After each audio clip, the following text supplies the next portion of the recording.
வணக்கம். தமிழாரத்தின் பிரதான செய்திகளோடு இணைந்திருக்கிறீர்கள். முதலில் தலைப்புச் செய்திகள். அடுத்த சபாநாயகர் பதவிக்கு தெரிவாக போவது யார்? அனுர அரசின் நிலைப்பாடு.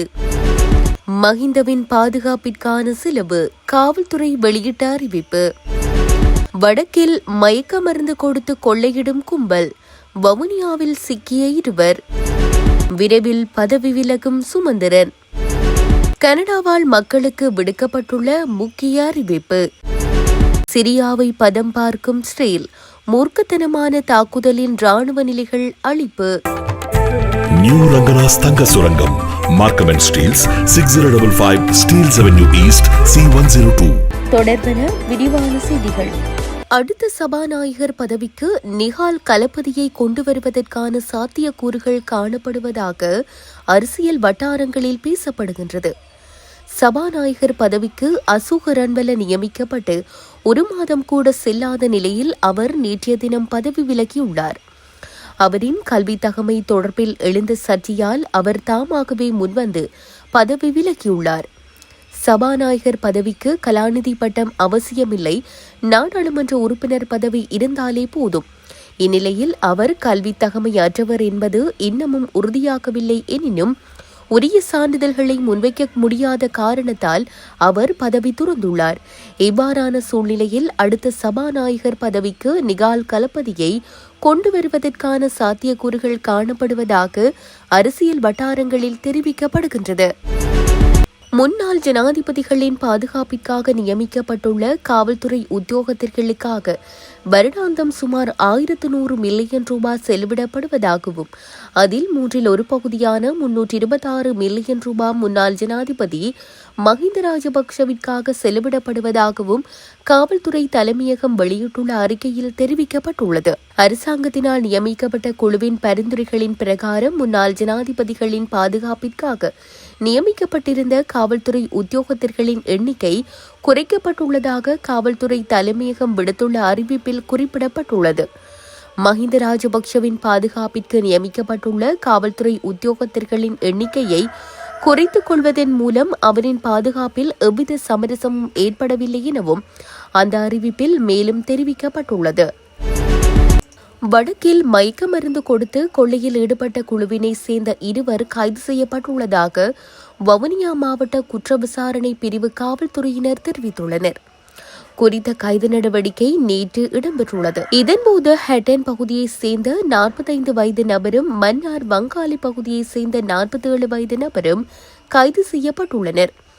நாடு முழுவதும் மயக்க மருந்து கொடுத்து நகைகள் மற்றும் வாகனங்களை திருடும் குழு ஒன்று செயற்பட்டு வருகின்றது. அதுபோல வடக்கிலும் அவ்வாறான குழு ஒன்று செயற்பட்டு வந்துள்ளது.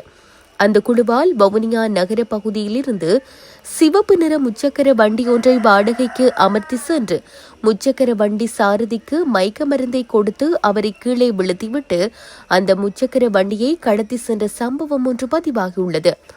இது தொடர்பான விசாரணைகளை முன்னெடுத்திருந்த நிலையில் குறித்த சம்பவத்துடன் தொடர்புடைய 2 நேற்று கைது செய்யப்பட்டுள்ளனர்.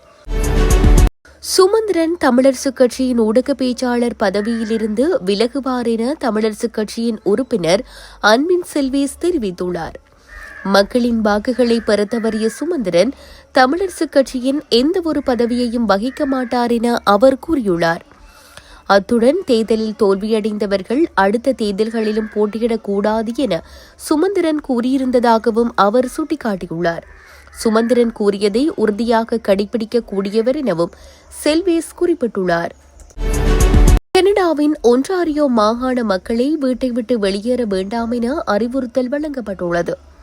சீரற்ற காலநிலை காரணமாக இவ்வாறு அறிவித்தல் வழங்கப்பட்டுள்ளதாக தெரிவிக்கப்பட்டுள்ளது. பனிப்பொழிவு காரணமாக சில பாதைகள் மூடப்பட்டுள்ளதாக தெரிவிக்கப்பட்டுள்ளது. பல்வேறு நிகழ்வுகளும் ரத்து செய்யப்பட்டுள்ளதாக தெரிவிக்கப்படுகின்றது. நேற்றைய தினம் ஒன்டாரியோவின் பல இடங்களில் சுமார் 60 சென்டிமீட்டர் வரையில் பனிப்பொழிவு ஏற்பட்டுள்ளது. சில இடங்களில் இந்த நிலைமை மேலும் மோசமடையும் எனவும் 100 சென்டிமீட்டர் வரையில் பனிப்பொழிவு ஏற்படும் எனவும் தெரிவிக்கப்படுகின்றது. இதனால் மக்கள் வீடுகளிலேயே இருப்பது மிகவும் உசிதமானது என அறிவுறுத்தல் வழங்கப்பட்டுள்ளது. முன்னாள் ஜனாதிபதி பஷார் அல் அசாத் வெளியேற்றத்திற்கு பின் சிரியா மீது தாக்குதலை தீவிரப்படுத்தியுள்ளதாக இஸ்ரேல் அந்நாட்டு 80% ராணுவ நிலைகளை அளித்துள்ளதாக தகவல்கள் வெளியாகியுள்ளது.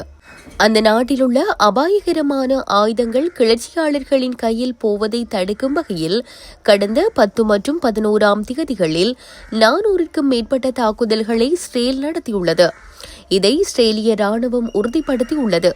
இந்த தாக்குதலில் சிரியாவின் ராணுவ தளபாடங்கள், முக்கிய கட்டடங்கள் சேதப்படுத்தப்பட்டுள்ளதாக கூறப்படுகிறது.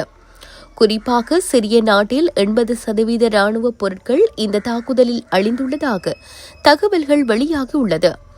இது தொடர்பாக வெளியிடப்பட்டுள்ள அறிக்கையில் கூறியுள்ளதாவது, அல்ஃபைடா லதாக்கியா துறைமுகங்களில் இருந்த 15 கடற்படை கப்பல்கள், தலைநகர் டமாஸ்கஸில் இருந்த ஆயுத தயாரிப்பு தளங்கள் உள்ளிட்டவை இந்த தாக்குதலில் சேதமடைந்துள்ளன.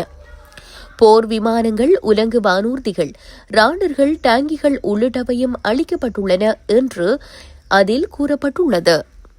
செய்திகள் யாவும் நிறைவடைகின்றன.